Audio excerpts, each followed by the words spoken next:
Good morning. Today is day 19 of 28 Sparks to Catch Fire.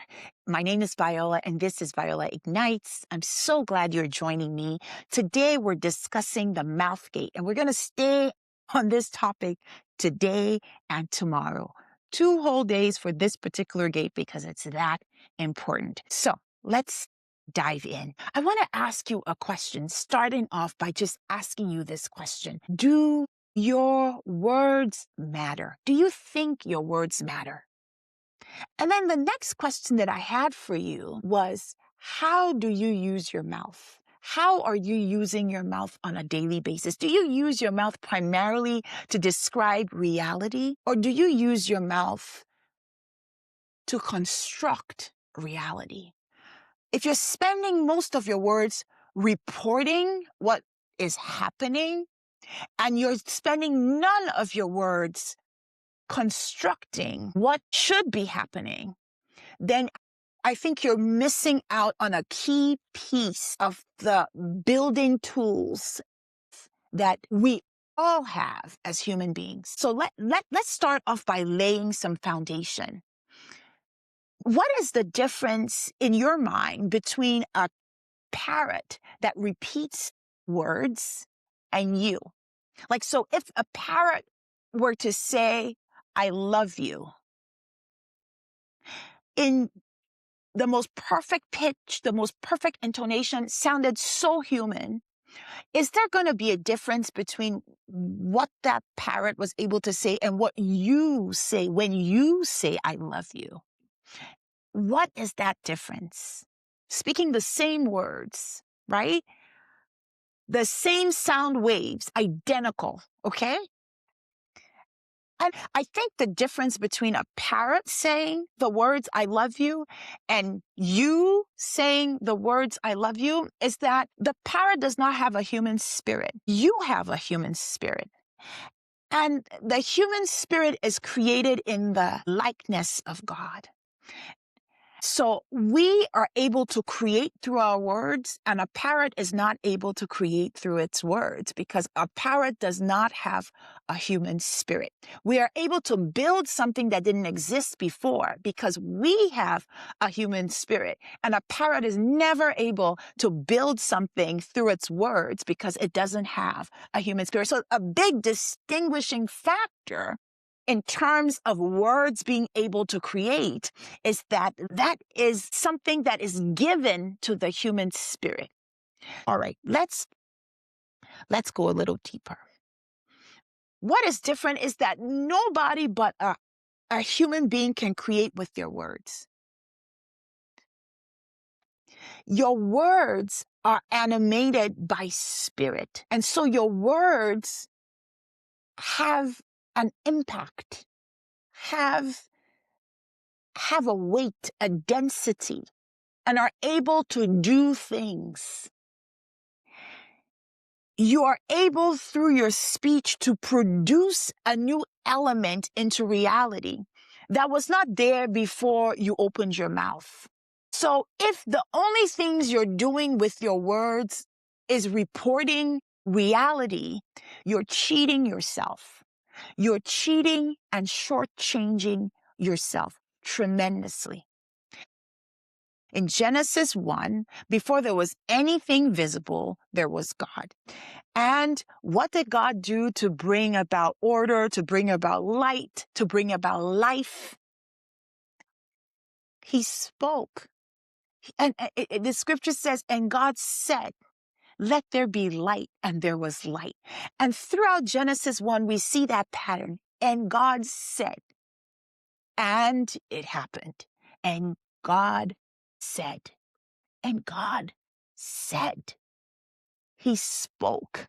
So this universe in and of itself is the product of spirit-animated speech. Now, Genesis in 1:26, it says, and let us make man in our image and in our likeness. You are made in the image and in the likeness of God.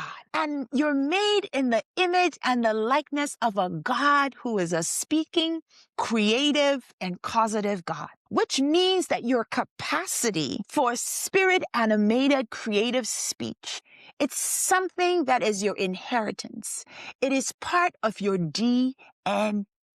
This is how you were created. And you were created this way to function this way.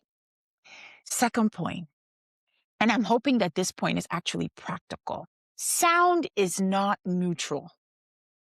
Every sound is a vibration, and every vibration is going to create an atmosphere. So this is not mystical. This is physics, okay? This is physics. Every word you speak emits a frequency into the environment around you, all right? Every word you speak. Repeated speech, that is what I'm talking about, is the sentences you say over and over and over again. They create a dominant frequency in your life. Have you met somebody who is always talking negative stuff, who is always critical? Have you noticed that there's just quote unquote something about them? Yes, because our repeated speech creates a dominant frequency in our lives. And here is what I want you to understand, you who's listening to me. That dominant frequency in your life has the power to accelerate what you're building.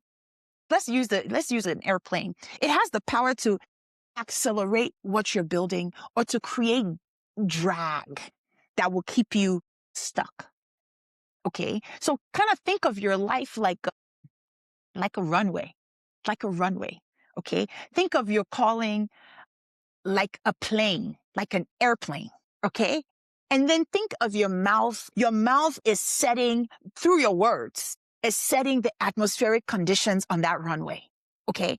So repeated speech that is filled with doubts, that is filled with limitation, that is filled with fear, it's going to create turbulence, atmospheric resistance. It's going to need much more force, much more power to kind of like fight through the atmospheric conditions.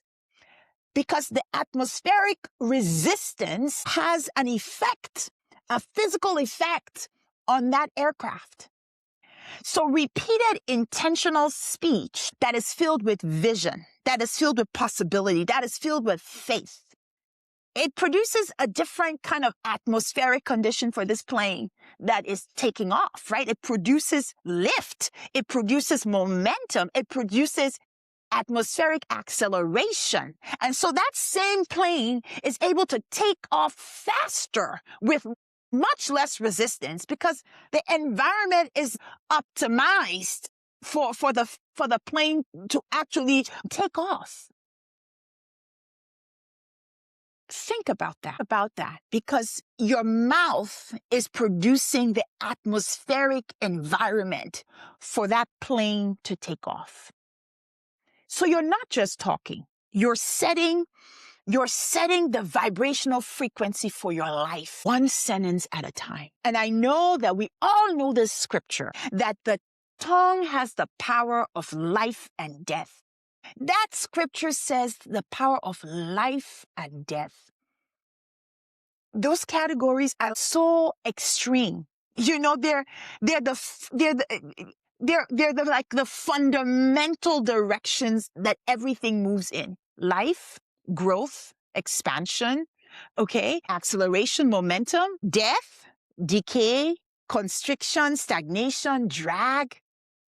Like, it's either moving towards life or it's moving towards death.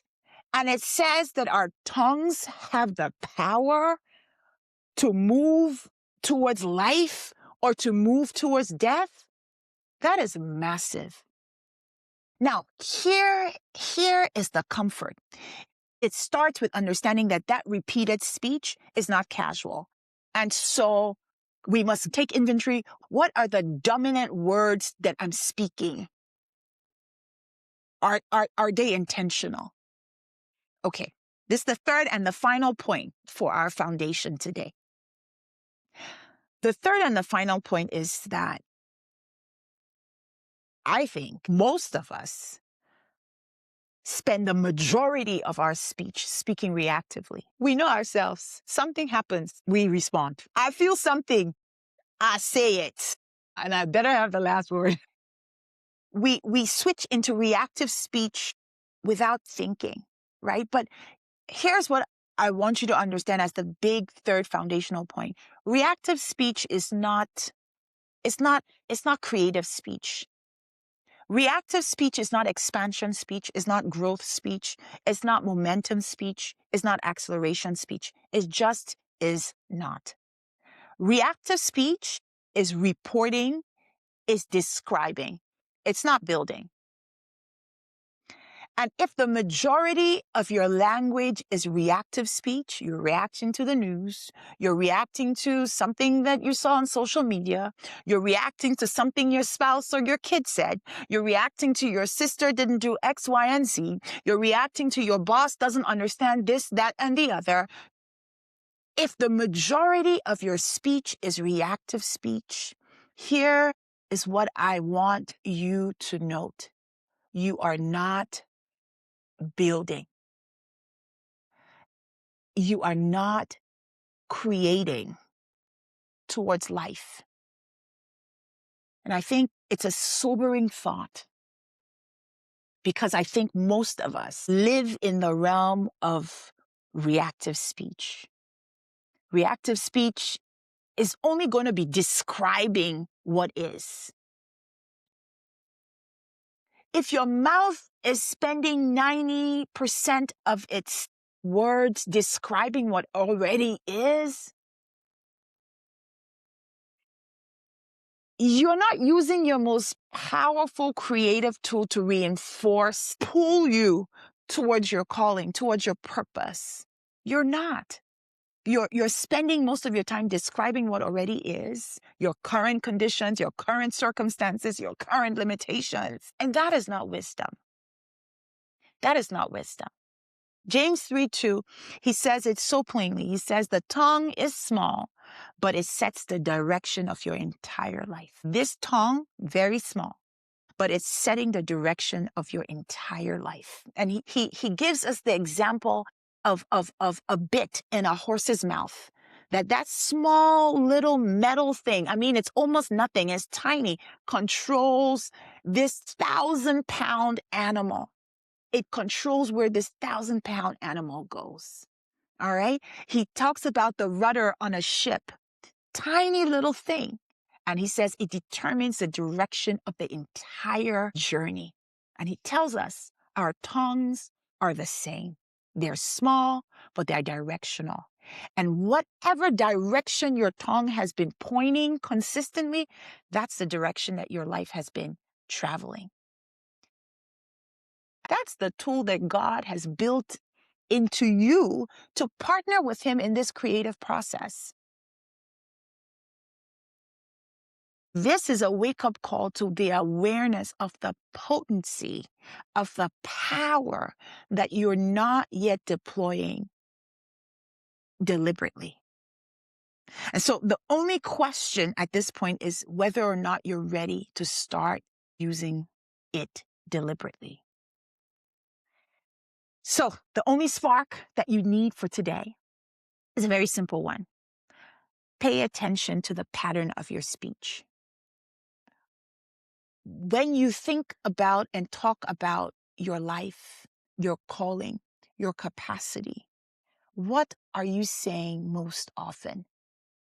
Basically, are you a reporter or are you a builder? And tomorrow we're going to be talking about how to build with our mouths. So stay right here.